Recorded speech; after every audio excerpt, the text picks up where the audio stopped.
The 16th century Reformation is primarily thought of as a great movement in religion. And so we think of the great reformers, Martin Luther, John Calvin. But of course it comes directly on the back of another great revolution in the history of Europe, which is the arrival of movable print. With Johann Gutenberg, the modern book, the book that can be reproduced in virtually identical copies many, many times, becomes a reality. And with me to discuss the interaction between the Reformation and religion and print is Dr. David Gehring. David, talk us through this very complex relationship between religion and print. It is complex, and I'll do what I can. But one of the most startling things to me about the advent of movable type print is not just the consistent repetition of a text over many hundreds, if not thousands of times, but to me it's about access. It's about audience. It's about widening the amount of people who could get their hands on a book or a pamphlet. And of course, rates of literacy will always constrain the amount of people who can understand a printed book in whatever language it may be. I think the coming of print really tends to use a very modern phrase, modern word, democratize that information flow in a lot of different ways. So we're at the beginning of what Marshall McLuhan would call the Gutenberg Galaxy. I think it is actually, yeah, it is a revolution. It is a new world. But I think that as much as Protestantism and Protestants took advantage of print to get their message out in various ways, they weren't alone by any stretch of the imagination. And so I think that religious folks of all different persuasions, denominations, at various levels of the church hierarchy and down to the parishioner, they could use print in different ways to their own advantage, either by way of their own piety and devotion, but then also by way of their own polemic and opposition to those seeking to undermine maybe their own positions. So the very obvious example that's given is always that everyone could own their own Bible, or at least everyone who could afford it could own their own Bible. There you go, yeah. And of course you actually have an example of that. I do. Can we have a look at that and talk us through what is the significance of this piece of text? Sure. Now, sadly, I don't have an entire Bible text. I have one rather small leaf. Okay.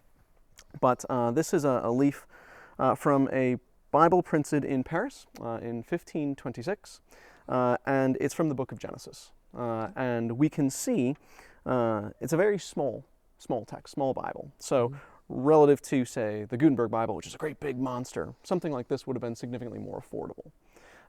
Nevertheless, the text is in Latin, right? So this wasn't a Bible for the person who could read French, right? This is for an educated person, potentially a cleric or a member of the clergy themselves. And I particularly like this leaf. This is my own. I picked it up some years ago. I particularly like this leaf because it has the manuscript annotations by one of the owners. It's a very, very fine, neat hand writing, also in Latin, and you can see in this particular corner here a reference to St. Augustine, right? And so you can see the reader engaging in an interesting way with the text of the Bible, but also in the context of their knowledge of medieval scholasticism and other church fathers, like here Augustine. The other thing, of course, is that no matter how carefully you produce a manuscript, you would never be able to get the amount of text that is in those two columns onto that size with your hand. And so, for instance, the Bible becomes far more manageable. It becomes far more, it's something the Gutenberg Bible is gigantic, but even the most small script in a manuscript Bible on skin is going to be a very large book. Oh gosh, yeah. Whereas this, because it can be printed on paper, that Bible was not much bigger than a Bible is today. Exactly right. I mean, this is... It probably weighed about 1 kilo. That's probably about right, yeah. And so something as small as this, and no more than like so, could quite literally go with you as you might go from town to town if you were traveling, or what they would call in the Middle Ages in Latin a vademecum, right? Quite literally, it could go with me from place to place. So the transportability, we might say, the intimacy, actually, a person could have with a printed text such as this becomes the greater when you have it in a smaller form factor. And the lovely thing about that page is that you can actually, you've got the standard, there were probably 200 or 300 pages that were identical to that. Mm-hmm. And then there were the annotations which are unique to that actual leaf. Mm-hmm. But of course, no matter how careful the scribe, each copy that a scribe produced is a unique event. That's right.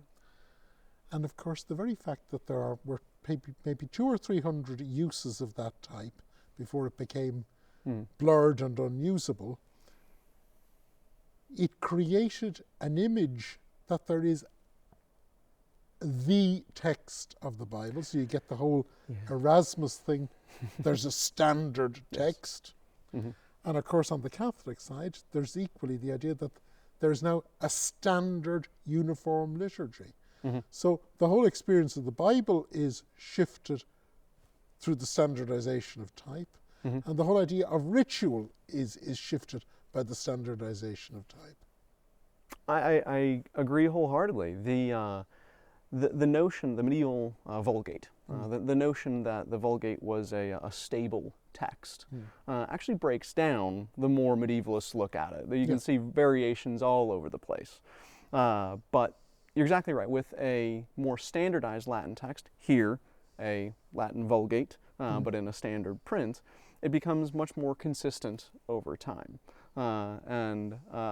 I like how you mention Erasmus, Desiderius Erasmus of Rotterdam, very much fitting into this same genre with his Novum Instrumentum, the first translation from the Greek of his own, which really challenged the Latin Vulgate in a lot of very, very interesting and provocative ways. Taking, in the beginning there was the word, instead of taking verbum, he inserts sermo, which theologically is a revolution. Right?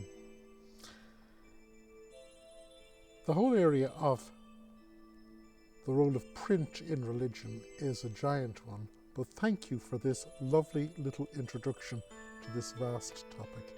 You're very Thanks, welcome. David.